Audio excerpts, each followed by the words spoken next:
শিশুদেরও কি মানসিক রোগ হয়?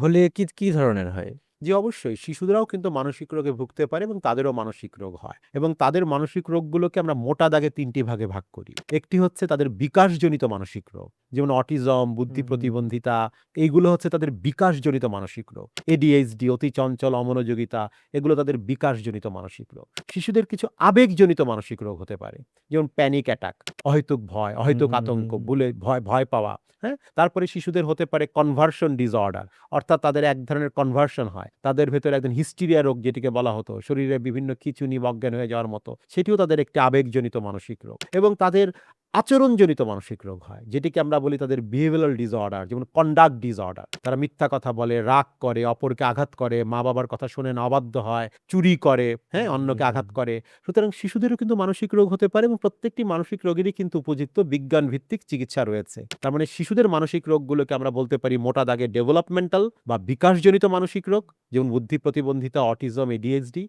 শিশুদের আবেগজনিত কিছু মানসিক রোগ হয়, কনভার্সন ডিসঅর্ডার, প্যানিক ডিসঅর্ডার ইত্যাদি। হুম। এবং শিশুদের আচরণজনিত মানসিক রোগ হয়, যেটিকে আমরা বলি কন্ডাক্ট ডিসঅর্ডার, ওডিডি ইত্যাদি।